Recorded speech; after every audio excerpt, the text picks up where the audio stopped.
አይደለም አምላክ ነብይ ራሱ ሊሆን አይችልም ብዬ ነግሬው ነበር። ልክ ልኩን ማለት ነው ከገዛ መጽሐፍ። ምክንያቱም ኢየሱስ ክርስቶስ እሺ ማስረጃ ላሳይሽ። አንድ ያውጣላት ሐሰን ስለ ነብዩ መሐመድ ጥያቄሽ ለኔ መልስልኝ፣ ለሱ ካልመለስክለት ማለት ነው። ማስረጃልሽ አይደለ ላሳይሽ እንጂ ኢየሱስ የወደፊቱ እንደማያውቅ አይደለም አምላክ ነብይ ራሱ ሊሆን ማርካ አይደለ እኮ ማስረጃልሽ አይደለ። ኢየሱስ ጌታ ነው። ኢየሱስ ጌታ ነው፣ ነብይ አይደለም። በእናንተ ነው ነብይ ሆነው። እኔ ደግሞ አንተ ስለ ነብያችሁ እያስተማርክ ስለሆነ እኔ ለጥያቄ ገብቻለሁ እኮ። ቀስ በይ እንጂ ረጋ ቤት አለው እንዴ። ኢየሱስ ወደፊቱን እንደማያውቅ አልኩኝ። ማስረጃልሽ እኮ ማስረጃ እናሳይሽ። ከዛ እንደገና ኢየሱስ ጌታ ነው አልሽ። ጌታ ተደርጎ ነው በመደረግ ያገኘው ጌትነት ነው፣ ተሹሞ ነው ጌታ ኢየሱስ ክርስቶስ። እኛ ስለ ኢየሱስ ስለ ሐዲስ ኪዳን ብቻ አይደለም የምንመሰክረው፣ ስለ ብሉይ ኪዳን እንመሰክራለን ማለት ነው። ስለ ነብዩ ጠይቀህ ነው የመጣሁት እና ስለ እሱ የጠየቀህን ጥያቄ ሳይሆን እኔ የምጠይቅህ ሌላ ጥያቄ አለ። ስለዛ መልስልኝ። ተረጋ በይ እሺ፣ ቀስ በይ። እንደምናችሁ ነው እንዴ? ሳልጠይቅህ ነው እንዴ? ገና ሳላናግርህ ነው እንዴ ረጋ በይ የምትለው? አነስተሻል የሆነ ሐሳብ እሱ ሳይጠራ መሄድ እኔ አልወድም። እንደዚህ ነው ረጋ ተብሎ ሁሉን እያስተማርክ ከሆነ ጥያቄ ልጠይቅህ ገብቻለሁኝ። የምጠይቅህን ጥያቄ መልስልኝ። ትጠይቂያለሽ። ቀስ በይ ሸጊቱ። ይኸው አንዴ ረጋ በይ። የሆነ ንግግር ስናገር ማስረጃ ያሳየኛል። ከዛ ሊያሳይሽ ብዬ ልነሳ ስል አለፍሽ እሱን። አይ ኢየሱስ ጌታ ነው አልሽ። እሱንም ልክ እንዲሁ ላወራ ስል አይ አልፈልግም ደግሞ ወደ ሌላ አልሽ። ገብቶኛል።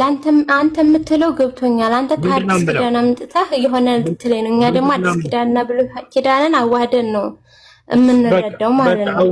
አዋህደን እናወራሽ፣ ችግር የለውም። እሺ አሁን የመጀመሪያ ተረጋጊ፣ ቀስ በይ እንጂ ከመጀመሪያው ጀምረ እናንሳ እና ትጠይቃለሽ። ቀጥታ መተሽ ስለ ነብዩ መሐመድ ጥያቄ አለኝ ጥያቄ እንዲህ ነው ብትይ ችግር የለውም እንመልስልሽ ነበር። ግን የሆነ ያነሳነውን ጉዳይ ላይ እዛ ላይ ሀሳብ ሰጥተሽ እሱን ሀሳብ ሰጥተንበት እንለፍና ከዛ በኋላ ስለ ነብዩ መሐመድ ጥያቄ ትጠይቃለሽ ሰለላሁ ዐለይሂ ወሰለም። መጀመሪያ ላይ ምናልሽ? ኢየሱስ ክርስቶስ ጌታ ነው ብለሻል አይደለ? በቃ አንዱን ብቻ እሱን ብቻ ለይልሽና ጊዜ ላለማርዘም ኢየሱስ ክርስቶስ ጌታ ነው ያልሽው በሚገባ ጌታ ነው።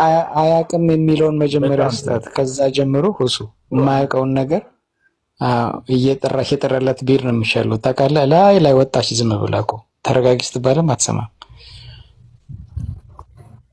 ምን ማለት ነው ተረጋጊ? ዝም ብሎ ተረጋጊ አለ እንዴ? ሳልናገር የሚሆን ነገር አለ እንዴ? ልጠይቅ ነው የገባሁት። መጠየቅ የምፈልገውን ነገር ጠይቃለሁ። እሺ አንዴ አዳምጪ። እሺ አንድ ጊዜ አዳምጪ። ኢየሱስ ክርስቶስ ጌታ ነው ያልሽው? ለምን ሚውት ታደርገኛለህ? ሚውት አታድርገኝ። ጥያቄ ልጠይቅህ ነው የገባሁት። ትጠይቂያለሽ። ስለዚህ የምጠይቅህን ጥያቄ መልስልኝ። በፈጣሪ እኮ ረጋ በሽ ያልኩሽ እኮ አልመልስም እኮ አላልኩሽ። ማጠይቅም አላልኩሽም። ኢየሱስ ክርስቶስ ጌታ ነው። አዳምጠኛ፣ ልጠይቅህ ነው። ኢየሱስ ክርስቶስ ጌታ ነው ብለሻል አይደለ? የምጠይቅህም ጥያቄ መልስልኝ። ልጠይቅህ ነው። ጥያቄን ለማዳመጥ ዝግጁ ሁን።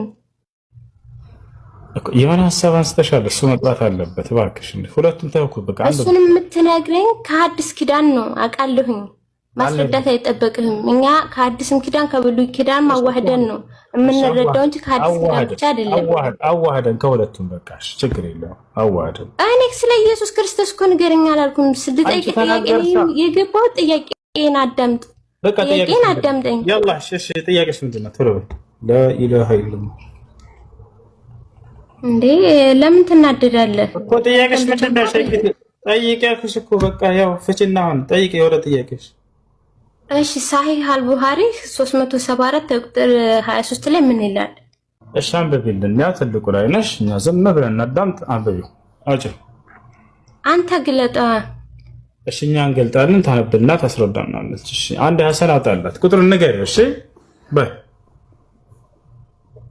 ስንት ላይ ያወጣልሽ?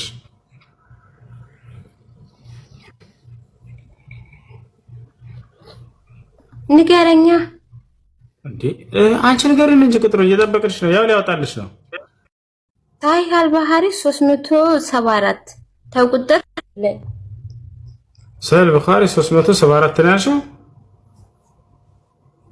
374 እሺ አዳላት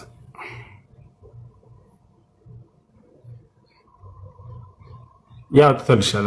አንብቢና አስረጭን። እሺ ተርጉማ አረብ በምንድን ነው የተረጎመው? እዚህ ጎግል ብፁዕ ቅዱስ አቡነ ጎግል ላይ እኮ አንብበው አንተ እኮ አጣን እኮ እኛ። አንቺ ደግሞ አንብቢው እንጂ እንዴ እያስተማርክ አይደለ? ጠየቅኩህ፣ አስረዳኝ። አንብብና አስረዳኝ። በቃ እሺ እንለፈው፣ እሱንም እናስረዳት። ቁጥር ስንት ነው? 374 አይደለ? 374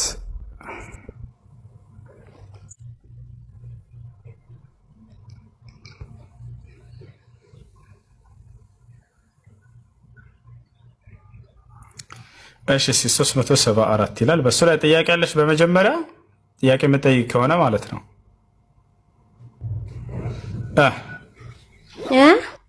ጥያቄ አለሽ በእርሱ ላይ ወይንስ ዝም ብዬ ሐዲሱን ላብራራልሽ? ከቁጥር 23 ላይ አንብብልኝና አብራራልኝ፣ አስረዳኝ ማለት ነው። በቃ 374 ነው አይደለ? አሁን ላብራራልሽ፣ አዳምጪ። ከቁጥር 23 ላይ 374 ያው ሰሂህ ቡኻሪ 374 ያው ላይ ይገኛል እዚህ ጋር። እሺ 374 ከቁጥር 23 ላይ እሺ አንብብልኝ። ቁጥር 23 ምንድነው ልጄ? ያው 374 ይላል። ተርጉሞ ከስር ተርጉሞሽ። እሺ ተርጉሜ እንድታየው ነው የፈለግሽው? አዎ እኔም ማንበብ ፈልጋለሁ። እሺ ችግር የለውም። ያው ሙሉ ልተርጉምልሽ አይደለ? እንደዚህ አድርጌ ከነዘጋቢዎቹ ምናምን ሁሉ ልውሰዳቸው። ያው 374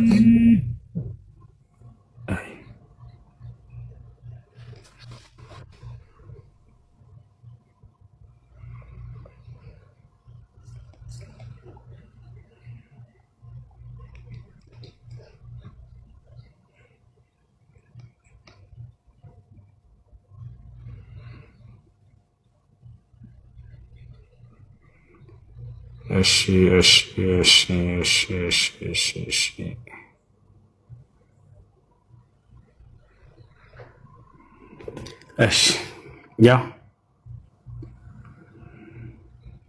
374 አቢ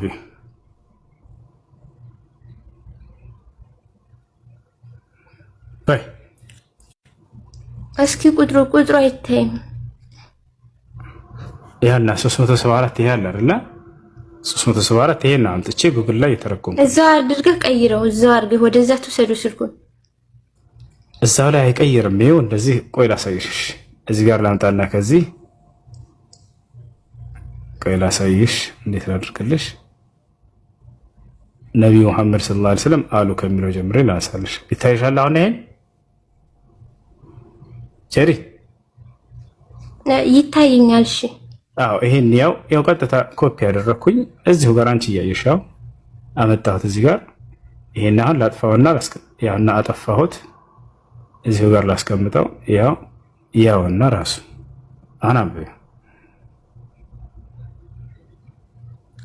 ከቁጥር 23 ላይ ያለውን አድርግልኝ። አይታይም ቁጥር 23 ምንድነው? ያው ሶሂህ ቡኻሪ 374 ይሄ እኮ ነው የሰጠሽን ቁጥር ሸግት 374 ከቁጥር 23 ላይ አድርገው። ያ 374 ነው። እሺ ወደ ታች ዝቅ አለ 375 ነው የሚቀጥለው። ምዕራፍ ነው እሱ እኮ ምዕራፉ ነው።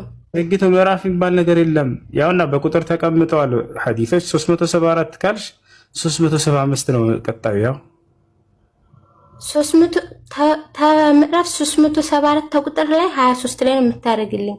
ያውና 323 ቁጥር ላይ አድርገው። ወደ ታች ከሄደ 375 ነው የሚቀጥለው። ከዚያ 376 ይላል። ሳሂህ አልቡኻሪ ምዕራፍ 374 ከቁጥር 23 ላይ ነው ያልኩት። ሰዓት ብዙ ሰው ስላያለ ስለሆነ ብዙ ሰው መጠየቅ ይፈልጋል። ሰዓቱን እየገደልሽው ስለሆነ ማለት ነው። የሰጡሽን ነው ተቀብለሽ የመጣሽ። ምን እንደሆነ ታውቃለሽ? የሰጡሽን የሚባል ነገር የለም። የጠየቁትን ነው እኔ መመለስ የምፈልገው። እናንተ አላችሁ ብቻ ማዳመጥ አይደለም። እዚህ ጋር መምህር ነው ያለው። መምህር ነው በትኖ ማስረዳት አለበት እኮ። ሐሳቤን አዳምጪ አንድ ጊዜ። ብዙ ሰው የሚስተናገድበት ቤት ነው። አንቺ ብቻ ሰዓቱን መጠቀም የለብሽም። ገብቶሻል? ምዕራፍ አሁን ሳሂህ ቡኻሪ አልሽ አይደለ? 374 አወጣልሽ። ከዛ ያ ሐዲስ ነው የሚነበብልሽ። አንቺ ግን ማንበብ አትችይም። ገብቶሻል? የተሰጠሽን ነው እያመጣሽ ያለሽ። ከዛ እንደገና ደግሞ ቁጥር 23ን ትያለሽ። የምን ቁጥር ነው? ገብቶሻል? 374 አልሽ። 374ን ሳይል ቡኻሪ ላይ ያወጣሽው በቃ እሱ ነው የሚነበብልሽ። አሁን እሱን ከቻልሽ ያስረዳሻል። ጥያቄ ከሆነብሽ ጥያቄሽን መጠየቅ ነው እንጂ ደንዝን አረግሽው እኮ አንቺ ብቻ እኮ አለሽ የምትስተናገጂው እዚህ ቤት። በጣም ብዙ ጥያቄ የሚፈልጉ ማወቅ የሚፈልጉ አሉ። ሰዓቱን እንጠቀምበት። ሚውት አታድርጉኝ። ከቁጥር 23 ላይ አሳየኝ። ቁጥር 23 የሚባል ነገር የለም ጀሪ። ይኸው 374 አለ። ለምንድን ነው የሌለው? አለ። ይሄ እኔ እኮ ምዕራፍ ነው ያልኩት። ምዕራፍ አለው አይደለ? ከምዕራፍ ዝቅ እሺ፣ ምን ይላል? በቃ እቺ ማን ይላል? ናግራት መሰለኝ። ምንድን ነው የሚለው? እሺ፣ ምንድን ነው የፈለግሽው እንዴ? የሚለው እንድታነብልኝ ነው ያላልኩ። እንደምን እንደዛ ታደርጋለህ እኮ? ቁጥር 23 ምንድን ነው የሚለው? ይዘሽ ነው በቃ ቁጥር 23ን ይዘሽ ነው በቃ ወርዷትና ሌላ ሰው ከቁጥር 23 ላይ ለምን አትገልጡልኝ? በቃ እንዴ ለምን በቃ ትላላችሁ? ለምን የሚያሳፍር ነገር አለ? ከቁጥር 23 ላይ ክፈቱልኝ። አንዴ ግሩባ አለ ለሽ ለምን ወርዳችሁ? ኦኬ እሺ። እግዚአብሔር በእኛ ሰላም ማለም ስሙ ኢየሱስ የሚለው ወደ ኢሳ ተቀየረና ከመጽሐፍ ቅዱስ ላይ ተኮረጀ። ማን ይኮረጀ ያለሽ? የተወሰነ ታሪክ ሙሉ ታሪክ ሳይዝ ማን ይኮረጀ ያለሽ? በኋላ የመጣው ከፊተኛው ነብዩ መሐመድ ሰለላሁ ዐለይሂ ወሰለም መኮረጃቸውን ማስረጃ ታሳይናለሽ እንዴ? ምን ማስረጃ ያስፈልጓል? እና ታዲያ እሺ ማሳሸንታል ኩረጃ ማለት ነው። ትርጉሙ ንገሩኝ እስቲ። ኩረጃ ማለት ምን አታውቀውምና ነው? ስለ ኩረጃ ምንነት የምትጠይቀኝ? አሁን ምላሽ ያሰጠኛል።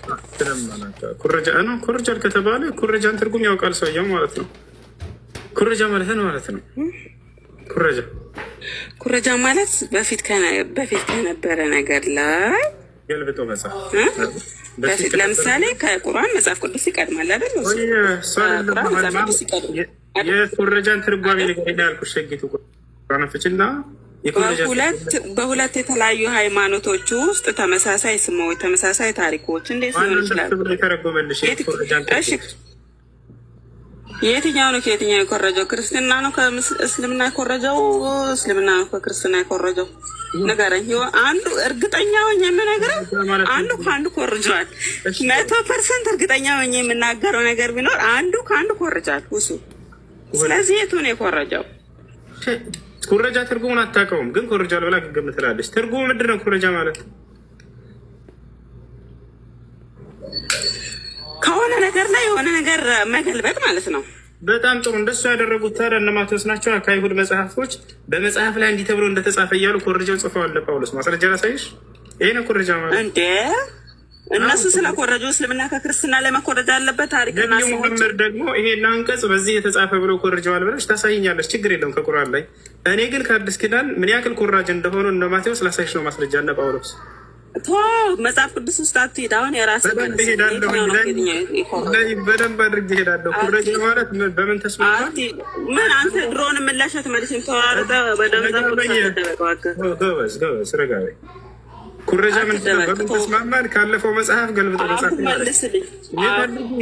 አሁን መልስልኝ እኮ አዳምጪ። አሁን መልስልኝ የጠየቁህ አንዱ ኮርጇል። በእርግጠኝነት አንዱ ኮርጇል። ትክክል ኮርጇል። አሁን የት አድርግ ልመልስ ነው? እሺ ኩረጃ ማለት መልሰኝ። እኔ ስለ ክርስትና አልጠየኩም። አሁን ስለ እስልምና አልጠየኩም። ምንም ማድረግ አይቻልም። እሱ ያንተ መልስ።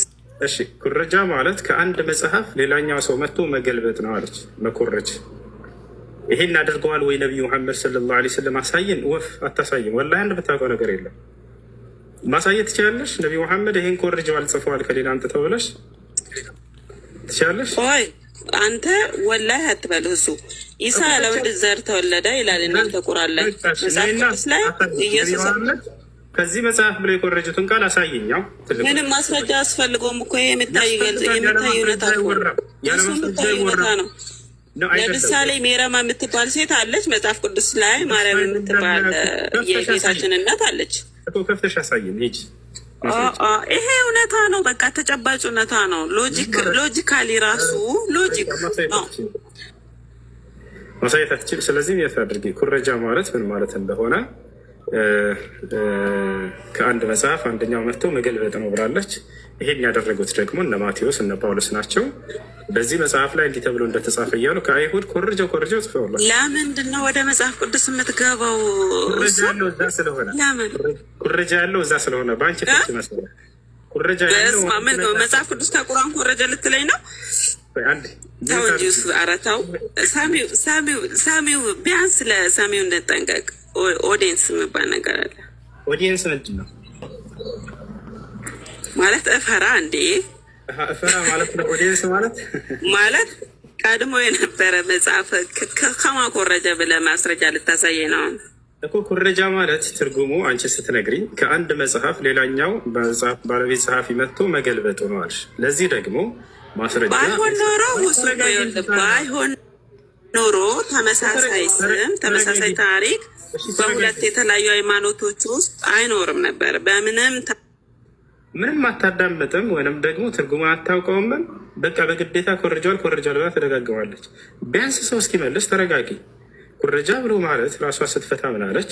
አንዱ ባለ መጽሐፍ መጥቶ ከጊዜ በኋላ ከሌላኛው መገልበጡ ነው አለች። እንደሱ ከሆነ ነቢዩ መሐመድ በዚህ መጽሐፍ ላይ እንደተባለው ብለው የገለበጡበት የጻፉት ካለ አሳየን። የለም ወፍ ማስረጃ ያስፈልግም ትላለች። የታቻለ አይደለ? እሷ በፈታችው ፍች መሰረት ኩረጃ የሚገኘው የት ነው ከተባለ ደግሞ መጽሐፍ ቅዱስ ላይ ነው። ያ ማለት የአዲስ ኪዳን ጸሐፊዎች ከሰው ኮረጃው ከሌላ መጽሐፍ እንደጻፉ ራሳቸው ያምናሉ። በመጽሐፍ እንዲህ እንደተባለ እያሉ ከብሉይ ኪዳን እያመጡ ይጽፉላችኋል። ይሄ ነው ኩረጃ ብሎ ማለት። ገብታችኋል አይደለ? ኩረጃ ብሎ ማለት ይሄ ነው። ቁጭ ብለው ከዛው ከሄዶች ከመጽሐፋቸው ገልብጠው ሰጧቸው። ይሄ ነው ኩረጃ ማለት። ነቢያችን ሰለላሁ ዐለይሂ ወሰለም በዚህ መጽሐፍ ላይ እንዲህ ተብሎ እንደተጻፈ ብለው አንዲት ቦታ የተናገሩት የለም። ገብቶሻል አይደል? ይሄ ነው። ዝም ብለው የጫኗቸውን እየመጣቸው ባትናገሩ መልካም ነው። ቢያንስ ጠይቁ። ኩረጃ ነው ወይ? ኩረጃ ማለት ምን ማለት ነው ብሎ ያስረዳቸዋል። ኩረጃ ማለት ከአንድ መጽሐፍ መጥቶ አምጥቶ ሌላኛው ቁጭ ብሎ ይኮርጃል። ኮርጃሽ አታውቂም? ትምህርት ቤት ሲፈተኑ ሰው ያኛ የሰራውን መልስ ሄዶ እንደዚች አድርጎ ኮርጃ ይጽፋል። ይሄ ነው ኩረጃ። ነቢዩ ሙሐመድ ሰለላሁ ዐለይሂ ወሰለም ሲጀምር ኮርጃዋል እንዳይባል አሁን በተገለጸው ፍቺ መሰረት ማንበብንም መጻፍንም አላህ ቀድሞ ነስቷቸዋል። ከሌላ መጽሐፍ ጽፎት ነው እንዳይሉ ማለት ነው። እንደሚሉም ስለሚያውቅ ነው አላህ ያው እያሉ ነው እስካሁን ድረስ ቁርአን እውነት መሆኑን የሚያረጋግጥላችሁ ሙሐመድ ሆይ እኔ ከአንተ መጽሐፍንና ማንበብን ነሳሁህ ከሌላ ጽፎት ነው እንዳይሉ ሰዎች እያለ ይናገራል። ስለዚህ ነቢያችን ሰለላሁ ዐለይሂ ወሰለም ኮርጃ የጻፉት መጽሐፍ ሳይሆን ይሄንን የሚገርማችሁ ዛሬ ሳይሆን ከሃዲያኖች በእርሳቸው ጊዜ ሌሏቸው ሞክረው ነበር። ግን አላህ ራሱ ምን እንዳለ ተመልከቱ። ወቃሉ አሳጢሩ ልአወሊን እክተተበሃ ፈሂየ ቱምላ ዐለይህ ቡክረተን ወአሲላ ቁል አንዘለሁ ለዚ ያዕለሙ ስረ ፊ ሰማዋት ወልአርድ ኢነሁ ካነ ገፉረን ረሒማ ይላል። ወላሂ ላሳያችሁ፣ ይህን አንቀጽ ላሳያችሁ። ቁርአን ነቢዩ ሙሐመድ ከሌላ መጽሐፍቶች ከቀደሙት ትርክቶች ገልብጦት ነው አስጽፎት ነው እያሉ ልክ እንዲህ ይሏቸው ነበር። አላህ ራሱ ነው መልስ የሰጠው ለዚህ ጥያቄያቸው። የሰማይ ምድርን ሁሉን ሚስጥር ከሚያውቀው ከእኔ ከአምላካቸው ዘንድ የተወረደ ቃል እንጂ በፍጹም እነሱ እንደሚሉት አይደለም ብሎ ቃል በቃል ይናገራል። ቦታቸው አለርላ አሁን ማስረጃ ላሳያቸው ቁርአን እንዴት እንደሆነ። ሱረቱል ፉርቃን ይሄን ጥያቄ ከዚህ በፊትም ሰዎች አንስተው ስለነበር ማለት ነው። ምን ይላል? በደንብ አስተውሉ። እዚህ ጋር ይሄ ነው ከመጀመሪያው ሲጀምር ምን ይላል መሰላችሁ? ስለ ቁርአን አመጣጥ ሰዎች ደግሞ ከሌላ ኮርጆ ነው ላሉ ሰዎች የተሰጠ መልስ ነው ይሄ ምዕራፍ። ያ ማን ነው? እርሱ አላህ ፉርቃን የሌላኛው የቁርአን መጠሪያ ነው። ያ ፉርቃንን በባሪያው ላይ ባሪያው የሚላቸው ነብዩ ሰለላሁ ዐለይሂ ወሰለም ነው። በባሪያው ላይ ለዓለማት አስፈራሪ ይሆን ዘንድ ያወረደው አምላክ ክብርና ጥራት ይገባው። ስለዚህ ማን ያወረደው ቁርአንን? አምላካችን አላህ ሱብሓነሁ ወተዓላ በቀጥታ ለነቢዩ ሙሐመድ ሰለላሁ ዐለይሂ ወሰለም ያወረደው ቃል ነው። ቀጥሎ ምን አለ? ስለ አምላክ ስለ አላህ ባህሪ ሊነግረን ነው። እርሱ ያ አላህ ማን ነው የሚለውን የቁርአን አውራጅ ባህሪ ሊነገር ነው። ያ ሰማያትንና ምድርን ንግስናን የእርሱ ብቻ የሆነ የሰማያትና የምድር ንግስና የእርሱ ብቻ የሆነ ልጅንም ያልያዘ ማለት ልጅ ይዟል ብለው ስለሚናገሩ ሰዎች በንግስናውም ተጋሪ የሌለው ነገሩንም ሁሉ የፈጠረና በትክክል የሚያዘጋጀ ሆነው አለ። ያሰላም። ከዚያ በኋላ ከአላህ ውጭ ሌላን አማልክት ስለሚያመልኩ አካሎች ሊነግረን ነው። ከሃዲዎችም ከእርሱም ሌላ ምንም የማይፈጥሩትን እነርሱም የሚፈጠሩትን ለነፍሶቻቸውን ጉዳትን ለመከላከል ጥቅምንም ለማምጣት የማይችሉን ሞትንና ህይወትንም መቀስቀስንም የማይችሉን አማልክት አድርገው ያዙ። ገብታችኋል? እነዚህ ሁሉ የፈጣሪ አላህ ሱብሓነሁ ወተዓላ ባህሪያቶች ሆነው ሳሉ መፍጠር የእርሱ ባህሪ ነው። እነርሱ ግን የማይፈጥሩ ለራሳቸው የተፈጠሩ ምንም ጥቅምንና ጉዳትን ማድረግን የማይችሉ አካሎችን አምላክ አድርገው ያዟቸዋል። ከዛ በኋላ አሁን ስለ ቁርአን ሊነግራቸው ነው። ከሃዲያኖች የተናገሩትን ምን እንዳሏቸው ነቢ ሰለላሁ ዐለይሂ ወሰለም ከሌላ ገልብጠው ነው ያሉ ሰዎችን ከዛ በኋላ እንዴት እንደሆነ ቁርአን አመጣጡ ይነግራቸዋል። እነዚያም የካዱት ይህ ቁርአን ሙሐመድ የቀጠፈው ከዚያስ በእርሱም ላይ ሌሎች ህዝቦች ያገዙት የሆነ ውሸት እንጂ ሌላ አይደለም አሉ። አላሁ አክበር። የሙሐመድ ድርሰት ነው ትላላችሁ አይደል? ዛሬም ወላሂ ይሄ ቃል ከራስ ዛሬ ከአንደበታቸው ይወጣል እኮ ያ ጀማዓ።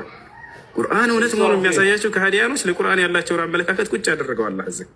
እነዚያም የካዱት ይህ ቁርአን ሙሐመድ የቀጠፈው አንደኛ በእርሱም ላይ ሌሎች ህዝቦች ያገዙት የሆነ ውሸት እንጂ ሌላ አይደለም አሉ ይላል። በእርግጥም በደልን ከዚያ በኋላ በእርግጥም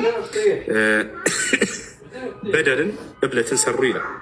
ዙልም ሰሩ፣ በራሳቸው ላይ በደልን ተናገሩ። ከዚያ በኋላ ቀጥለው ምን አሉ? አሉም አለ እነዚህ ከሃዲያኖች የመጀመሪያዎቹ ሰዎች ተረቶች ናት። ከዚህ በፊት ተተርኮ ያለፈን ትርክት ነው ሙሐመድ የሚነግራቸው። የመጀመሪያዎቹ ሰዎች ከነዚያ የተያዘ ነው። አስጻፉት፣ አያቸው አይደለ? አስገለበጡት። ሌሎች መጥተው አስጻፉት። እርሷ ጧትና ማታ ትነበብለታለች። አያቸው። ሌሎች መጥተው እያነበቡለት እየነገሩት አስጽፈውት ነው ከሌላ መጽሐፍ አስገልብጦት ነው ብለው ተናገሩ። ታዲያ ስለ ቁርአን አመጣጥ አላህ ሊነግረን ነው። ቁል በላቸው ያ በሰማያትና በምድር ውስጥ ያለን ሚስጥር የሚያውቀው አወረደው እርሱ መሐሪና አዛኝ ነው በላቸው። ሙሐመድ ያሰላ ቁርአንን ከሌላ አስጥፎ ነው ኮርጆ ነው ልክ እንዲሁ ራሱ ቀጥፎት ነው ላሉ ሰዎች አላህ ምን አለ? ሰማያትንና ምድርን በሰማያትና በምድር ውስጥ ያለን ሚስጥር የሚያውቀው አወረደው ብላቸው። ስለዚህ ከአላህ ዘንድ የተወረደ እንጂ ከሰዎች የተጻፈ አይደለም። ከሰዎች ያስጽፎት ነው ብለው ከእናንተ በፊት ይቀጥፉ ነበረ። ዛሬም እያላቸው ነው ይሄን ቃል። ይህን ጥያቄያቸው ግን አላህ ወዲያውኑ የመለሰላቸው። ይህ ሰማያትና ምድርን ከፈጠረ ከእኔ ከአምላካችሁ ከአላህ የወረደ ነው እያለ ተናገረ። ገብታችኋል? ስለዚህ ነው ነቢያችን ሰለላሁ ዐለይሂ ወሰለም ከሌላ የሚኮርጁበት ምንም ምክንያት የለም። አምላክ አላህ ሱብሓነሁ ወተዓላ በቀጥታ አወረደላቸው እንጂ ሌላ አይደለም። ኩረጃ ማለት ከአንድ መጽሐፍ ሄደው ገልብጦ ሲጽፍ ጊዜ ነው። ይህን ልታውቁ ይገባል ብላለች ቅድም ሳ። ያን ያደረጉት ደግሞ ማን ናቸው ብለን ስናይ የአዲስ ኪዳን ጸሐፊዎች ናቸው። በህግ በሙሴ መጽሐፍ ላይ እንዲህ ተብለው እንደተጻፈ እያሉ እየኮረጁ ይጽፉ ነበር ከሰው መጽሐፍ ላይ። ያ ነው ገብታችኋል? ጭራሽ ትንቢትንም ሁሉ ይኮርጃሉ። ስለ ሰለሞን የተነገረውን ለኢየሱስ ያደርጋሉ። ልክ እንዲሁ አማኑኤል የሚባል የኢሳያስ ልጅ የተወለደውን ለአዲስ ኪዳን ነው ለኢየሱስ ክርስቶስ ነው ብለው ያንን ይጽፋሉ። በመጽሐፍ ላይ እንዲህ ተብሎ እንደተጻፈው እያሉ ይናገራሉ። ጭራሽ የሌለን ነገር በመጽሐፍ ላይ በነቢያት አንደበት ናዝራዊ ተብሎ እንደተነገረለት ብለው ጽፈዋል። ለምሳሌ ጭራሽ የሌለን ነገር ማለት ነው። እንዲህ የሚላለው የበላቸው ስትሄዱ የለም እና ይህ ነው ኩረጃ ብሎ ማለት ይህ ነው። የአዲስ ኪዳን ባለቤቶች ያደረጉት ነው። ከሌሎች በመጽሐፍ ላይ እንዲህ ተብሎ እንደተጻፈ እያሉ ሲናገሩ እንደነበሩ እንጂ ነቢዩ ሙሐመድ ሰለላሁ ዐለይሂ ወሰለም በቀጥታ አምላክ አላህ ሱብሓነሁ ወተዓላ ያወረደላቸው እርሳቸው በከሌ መጽሐፍ ላይ እንዲህ ተብሎ እንደተጻፈ ብለው የሚናገሩት አንድ ነገር የለም። ገብታችኋል? ይህን ይመስላል። ዝም ብላችሁ የጫናችሁን ብቻ እንትን አትበሉ። ቢያንስ ማስረጃ ተመልከቱ። ማስረጃ እዩ። አህያ ውርንጭላም ከእርሷ ጋር ታገኛላችሁ። ልብ በሉ እዚህ ጋር ማን ነው? ማቴዎስ ላይ ነው እንዳትረሱ። ማቴዎስ ወንጌል ላይ ምን ይላል? አህያና ውርንጭላ ታገኛላችሁ ነው ያላቸው። አህያም ውርንጭላም ከእርሷ ጋር ታገኛላችሁ፣ ፈታችሁ አምጡልኝ። ማንም አንዳች ቢላችሁ ለጌታ ያስፈልጉታል በሉ። አምላክ አህያ ያስፈልገኛል እያለ ማለት ነው። ተመልከቱ፣ ለጌታ ያስፈልጉታል በሉ። አምላክ ነው ብለው ያስባሉና እነሱ ወዲያውም ይሰዳቸዋል።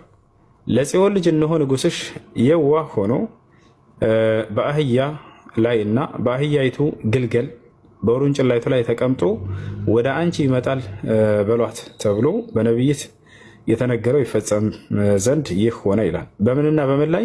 በአህያይቱ ግልገል በውርንጭላይቱ ላይ።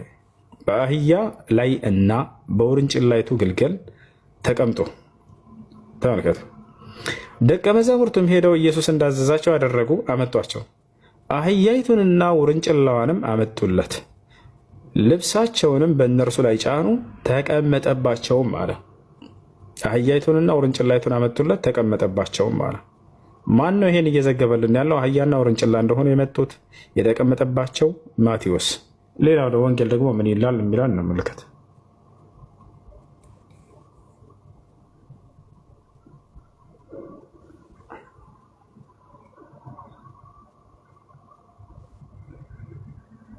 ማቴዎስን አይተናል አይደለ? አሁን ደግሞ ማርቆስ 11 ጀምረን እንመልከት። ማርቆስ ደግሞ ምን ይለናል ስለዚህ ታሪክ? ወደ ኢየሩሳሌምም ከደብረ ዘይት አጠገብ ወዳሉት ወደ ቤተፋጌና ወደ ቢታንያ በቀረቡ ጊዜ ከደቀ መዛሙርቱ ሁለቱን ላከ። ምን አላቸው? በፊታችሁ ወዳለችው መንደር ሂዱ። ወዲያውም ወደ እርሷ ገብታችሁ ከሰው ማንም ገና ያልተቀመጠበት ውርንጫ ታስሮ ታገኛላችሁ። አህያ አይታለች፣ ወፍ ምንን ታገኛላችሁ አላቸው። ደግሞ ማርቆስ ውርንጫ ነው አለ። እዚያኛው ላይ ምን አለ? ውርንጫና አህያ ናቸው አለ። ውርንጫ ታገኛላችሁ አላቸው። ፈታችሁም አምጦልኝ አላቸው። ማንም ስለምን እንዲህ ታደርጋላችሁ ቢላችሁ ለጌታ ያስፈልገዋል በሉ፣ ወዲያውም ደግሞ ወደዚህ ይሰደዋል አላቸው። ሄደውም ውርንጫውንም በመንገድ መተላለፊያ በደጆች ታስሮ አገኙት፣ ፈቱትም። በዚያም ከቆሙት አንዳንዶቹ ውርንጫውን የምትፈቱት ምን ልታደርጉት ነው አሏቸው። እነርሱም ኢየሱስ እንዳዘዘ አሏቸው። ተዋቸውም። ውርንጫውንም ወደ ኢየሱስ አመጡት፣ ልብሳቸውንም በላዩ ላይ ጣሉ፣ ተቀመጠበትም አለ። ተቀመጠበት። ምን ውርንጫና ያኛው ምን አለ? አይ አህያና ውርንጭላ ናቸው፣ ሁለቱም ላይ ተቀምጦባቸዋል እያለ ተናገረ ማለት ነው። ማን ይሄን ያለው? ማርቆስ ማለት ነው። እሺ ሉቃስስ ምን አለ? ሉቃስ ምን እንዳለ ደግሞ እንመልከት።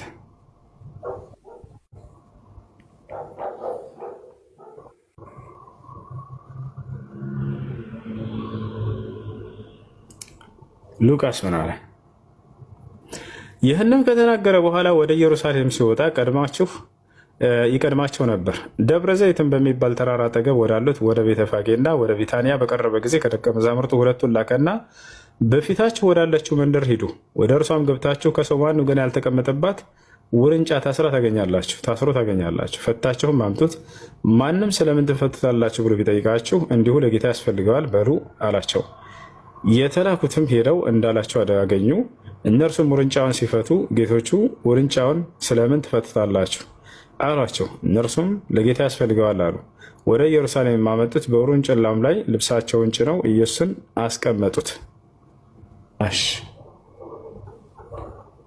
እና ይሄን ይመስላል ማለት ነው። ኢየሱስ ክርስቶስ አህያ ላይ ነው? ውርንጭላ ላይ ነው? ወይንስ በውርንጭላና በአህያ ላይ ነው የተቀመጠው? ነው ምንፈልግ አንብበው።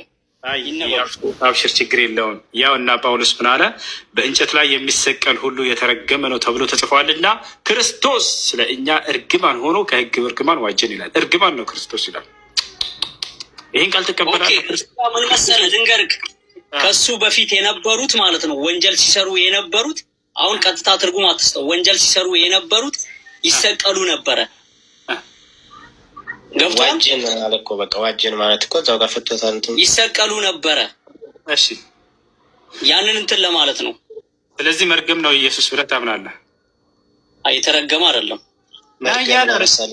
እርግማን ነው እያለ እኮ ነው። ያው እርግማን ነው እያለ ቃል በቃል እያየኸው አይደለም እያለ ምን እናድርገው እኛ? ኖ የመጀመሪያው እንትን ለማለት ነው እዚህ ጋር። ከዚያም በፊት ሲሰቀሉ የነበሩት ለምሳሌ ወንጀል ሲሰሩ እነዚያን እንትን ለማለት ተፈልጎ እንጂ ቀጥታ ኢየሱስ እንዲህ ነው አልተባለም። ኦኬ ጥያቄ ጠይቀኛል። አይ እዚህ ጋር ብትስማማም ባትስማማም ችግር የለውም። አንተ በራስህ ውሰድ፣ እኔ ግን አልወስድም። እኔ ደግሞ ጥያቄ አለኝ። አይ ጠይቅሽ። የመጀመሪያው ሙስሊም ማን ነው? በምድር ላይ በዓለም ላይ ማለት ነው። እሺ በዓለም ላይ በምድር ላይ በጣም ጥሩ ነው። እሺ ሁሉም ነቢይ በየዘመናቱ የመጀመሪያ ሙስሊም ነው። ነቢዩ ሙሐመድ ሰለላሁ ዐለይሂ ወሰለም ከትውልዳቸው አንጻር የመጀመሪያ ሙስሊም ይባላሉ። ከእርሳቸው በፊት የመጀመሪያው ሙስሊም ደግሞ አዳም ነው። እነ ኖህ፣ እነ አብርሃም፣ እነ ሐዋርያቶች ሁሉ ሙስሊሞች ናቸው። ስለዚህ አይጻረርም። ለምሳሌ የመጀመሪያው ሙስሊም መሐመድ ከሆነ የመጀመሪያው ለምሳሌ አንተ አሁን ለአባቴ የመጀመሪያ ብትሆን የመጨረሻው ልጅ መጥቶ እኔ ለአባቴ የመጀመሪያ ነኝ ቢልክ ትቀበላለህ? እሺ አሁን ላስረዳህ፣ አዳምጥ። አይ ትቀበላለህ ወይ? ለምሳሌ አንተ የመጨረሻ ልጅ ሆነክ ታላቅህ እንዴት እንደሆነ ላስረዳህ። ለአባቴ የመጀመሪያ ልጅ ነኝ ብትል ብለህ ተናገርክ አይደለ? ነብዩ ሰለላሁ ዐለይሂ ወሰለም ለዚህ ምድር የመጀመሪያ ሙስሊም ነኝ ቢሉ ማለት ነው። እንደዚህ ቢሉ አልቀበላቸውም፣ ስህተት ነው። ምክንያቱም የዚህ ምድር የዚህ ዓለም የመጀመሪያው ሰው ነኝ ቢሉ ስህተት ነው። ከእርሳቸው በፊት እነ አብርሃም ሙስሊሞች ስለነበሩ፣ ነገር ግን ነቢ ሰለላሁ ዐለይሂ ወሰለም የመጀመሪያ ሙስሊም ነኝ ብቻ ብለው ነው ያስቀመጡት። ታዲያ ከምን አንጻር ነው የሚለውን ስናይ ይህ ነቢይ መቼ ነው የተላከው የሚለው ጥያቄ ይመጣል። የተላከው መቼ ነው? በዘመኑ በተላከበት ጊዜ ነው አይደለ?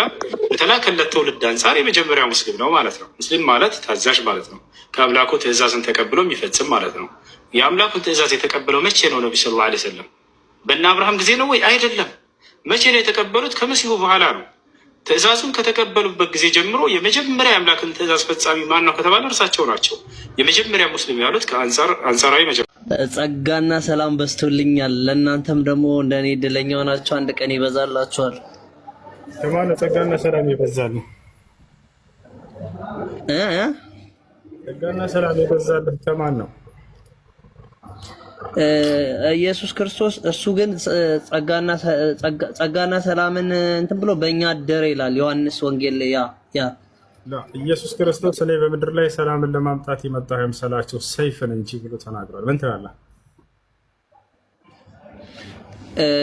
ይሄ ቃል ያው በጣም ደስ የሚለኝ የምወደው ቃል ነው። እኔ ከቤተሰብ እናትን ከልጅ ልጅን ከቤተሰብ ልለይ ነው የመጣሁት የሚለው አህዱን ጥብቀህ ስታነብ በኢየሱስ ክርስቶስ መከፋፈል እንደሚመጣ ያስረዳናል። ማለት በእርሱ ጉዳይ መከፋፈል ስለሚመጣ ስለዛ ነው እየተናገረው እንጂ እሱ እንድንገዳደል ጦርነት ውስጥ እንድንገባ አይደለም።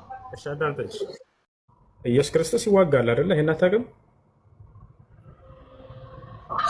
ኢየሱስ ክርስቶስ በመጨረሻው ዘመን በዘመን ፍጻሜ ያው ተመልሶ እንደሚመጣና ለእያንዳንዱ እንደ ፍርድ እንደሚሰጥ ይነገራል። ያው ጻፍ ይላል። ስለ ፍርድ ሳይሆን ይዋጋል። ተዋጊ ነው ኢየሱስ ክርስቶስ። ነተሳሳትኩ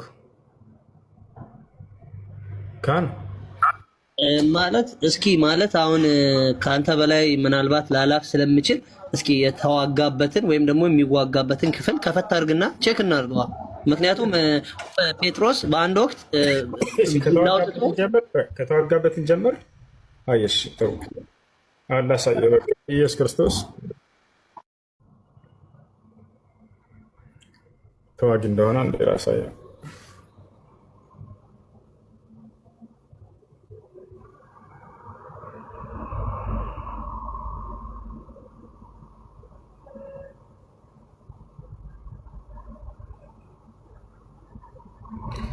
እሺ እዚህ ጋር እንዴ ምን ይላል መሰለህ ቃሉ ሲናገር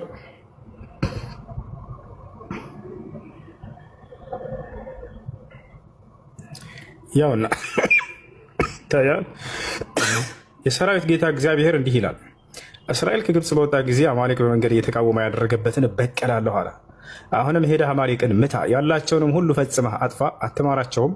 ወንዱንና ሴቱን፣ ብላቴናውንና ሕፃኑን፣ በሬውንና በጉን፣ ግመሉንና አህያውን ምን አድርግ ይላል? እዚህ ጋር ካህኑ ምን አድርግ ይላል?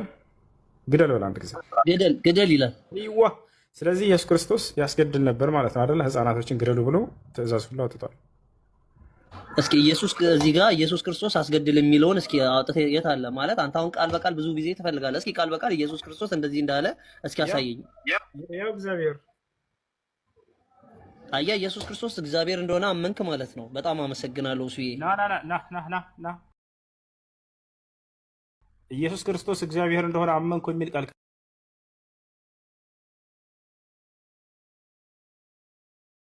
ከኔ ሰምተሃል? ለምን ትዋሻለህ? ማለት እኔ አሁን እዚህ ጋር ቃሉ እኮ ኢየሱስ ክርስቶስ ግደሉ ጦረኛ ነው እንደሆነ ላሳይ አልከኝ። ኦኬ ደስ ይለኛል። እስኪ ያሳየኝ። ቆይና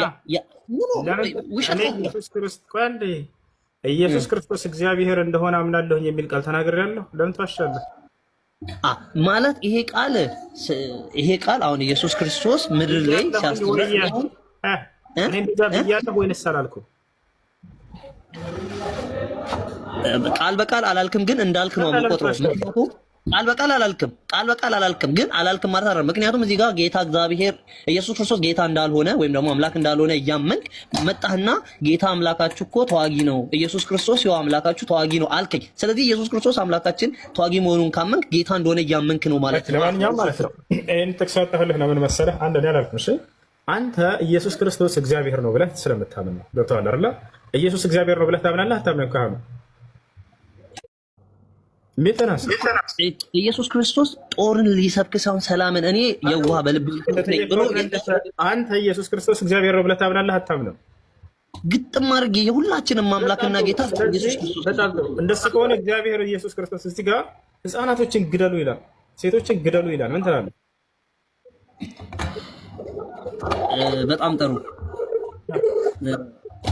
በመጀመሪያ ይህን ጥያቄ ከመመለሴ በፊት ማወቅ ወይም ደግሞ መረዳት ያለብህ አንድ ክፍል አለ። ምንድን ነው? ግደሉ ብሏል አላለም ኢየሱስ ክርስቶስ? እዚህ ጋር ኢየሱስ ክርስቶስ ማለቱን መረጃ አምጣልኝ። እስካሁን ኢየሱስ ክርስቶስ ማለቱን ቃል በቃል መረጃ አምጣልኝ እኮ። እየሰጠህ እኮ ነው። እግዚአብሔር ነው ኢየሱስ ክርስቶስ አልኩህ። አዎ እግዚአብሔር ነው አልከኝ። ያው እግዚአብሔር ግደሉ ብለዋል የሚል ቃል አመጣሁልህ አይደለ? ወይንስ ተሳሳትኩኝ?